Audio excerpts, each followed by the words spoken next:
Well, gee, ladies and gentlemen, I must say I'm honored. I feel like I accept this award on behalf of the entire group at the Project for the New Canadian Century. And, you know, I've got to thank one person in particular. It was back in 2004. You may not know this, but back then, Canada actually had fewer than 30 million people. It was, I was getting a ride to the airport, and my driver's name, I remember this well, his name was Mohammed Jalal. And we got to talking because it was early in the morning, and well, I was a little hungover, but he started telling me about his past and why he was driving a taxi. He told me that he was actually a certified dentist back in his native Algeria. He also told me that he wanted to come to Canada because of all the great things he'd heard from friends and relatives about how this is a land of opportunity, how you can make lots of money here, how people are so friendly, how it's an integrated society.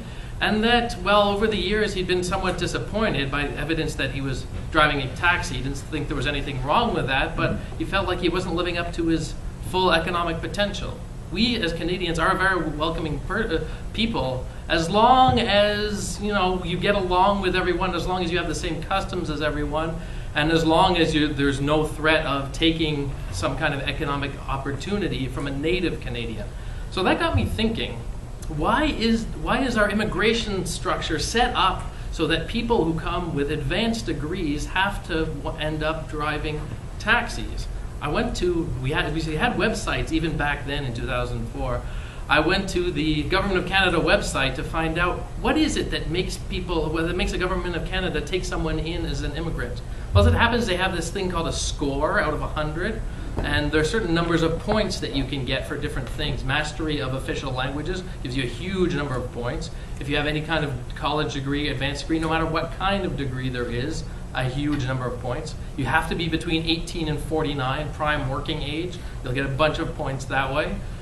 But does this really measure the moral value of a person, their entire economic opportunity, not just what they might immediately be able to contribute to society? And I thought there was something wrong here. We're not really recognizing people as their true value, moral value as citizens. I remind you of the word of the day, by the way. So the idea that sort of developed after this conversation was that what about actively going and bringing disadvantaged people to Canada? If you think of our country, and how many of you, by the way, have driven from here to, say, Vancouver, across Canada? For those of you who have done it, maybe you'll have noticed we have a vast expanse of territory, thousands of miles of arable farmland as well. We could grow tons of food, more than we already grow. We have, well, a third of the world lacks running water. Just look at a map of Quebec. Look at how many lakes we have in Quebec alone. Try counting the lakes, it's impossible. There's something like 2 million. We have all the food we need, all the running water we need.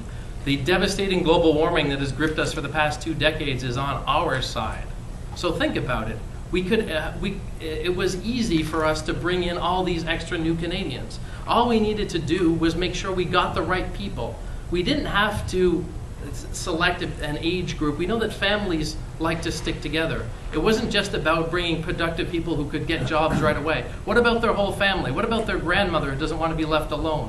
What about people who haven't had the chance to get a good education? The people who would be the most grateful for the kind of opportunity that Canada as a country provides. So this is where our project started to come together. I am indebted to the fine people who helped me found the Project for the New Canadian Century. I'm indebted to the Government of Canada, who looked past immediate political considerations, took a hit in popularity by supporting these proposals to actively solicit recruitment of new Canadians from other countries. The results speak for themselves. Within the decade, we will approach 100 million Canadians. Our prairie provinces, which once experienced a drain in population, when the project was founded, Saskatchewan actually had fewer than 1 million people. It stands at more than 20 million today. Canada is a vibrant, diverse economy. Our GDP is through the roof, third only to the United States and to China. The possibilities are limitless. Our natural resources are far from tapped. And it is shown that we as a people, a diverse people, a tolerant people, when we come together There is very little that we cannot accomplish. We have given the people the tools they need to become productive citizens. We have allowed them build their credentials as Canadians step by step. We have given them education, food, a lodging, a roof over their heads, that the climate that Canadians used to dread has become a boon in this age of global warming. The productivity of these citizens is unmatched among all new immigrants to different countries. The crime rate, which was once deemed a concern among the naysayers who said this project could never work, has been shown year after year to be lower than that of the general population. Ladies and gentlemen, this project has been an astounding success. The project is not maybe my brainchild, but it is not my idea alone. It is us as a people that came together that allowed this country to prosper the way it has and over the years that it has.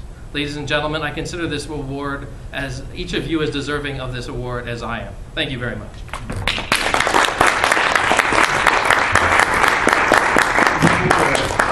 Nick? Okay, well,